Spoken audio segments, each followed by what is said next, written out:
mengorkor wajah si janda ini sampai menggetek semeton. Weh, semeton kumpul ya, ngerti aja nih dunijak saya. Narasumber saya hari ini kita sebut saja namanya Gek Putu. Gek Putu adalah anak ke-6 dari 6 bersaudara dan dia punya 5 kakak laki-laki. Gek Putu ini tinggal di kota Denpasar dan berasal dari keluarga yang cukup mapan. Dari kecil ya Gek Putu adalah anak kesayangan, mungkin karena dia perempuan satu-satunya. Nah, di tahun 2022, Gek Putu kenalan dengan seorang lelaki yang beda agama, kita sebut saja namanya Roni. Ketika itu Roni ini belum mapan dan memang ekonominya masih sangat gonjang-ganjing, dan karena itu orang tuanya tidak terlalu serak dengan hubungannya si Gek Putu dengan si Roni.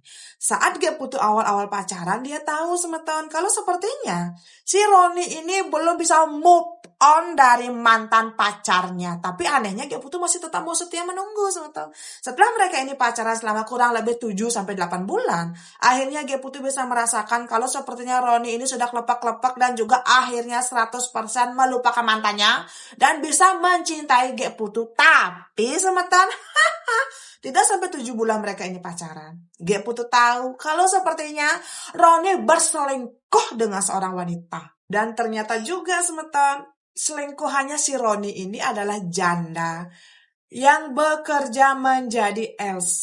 Wih, semeton, ketika Gek Putu tahu kalau si Roni ini berselingkuh dengan seorang janda plus LC, Gek Putu langsung take ke Polo. Dia mencari alamat si janda ini, langsung menemui si janda, kemudian pakpuk, dan juga kakek mengorkor wajah si janda ini sampai menggetek semeton.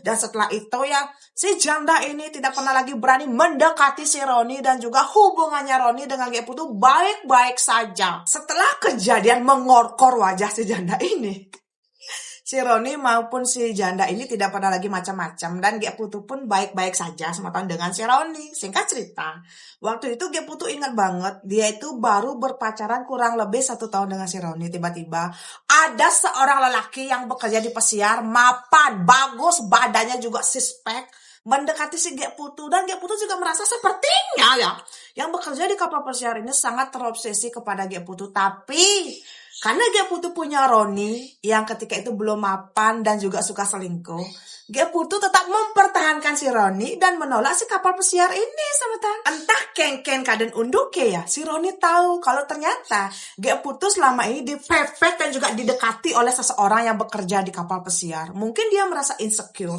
Akhirnya ya Gek Putu dengan Roni blak bertengkar hebat, dan akhirnya mereka pun mengasuh tunangan selama kurang lebih 1 minggu. Setelah mereka mengasuh berpacaran 1 minggu, akhirnya Gek Putu pun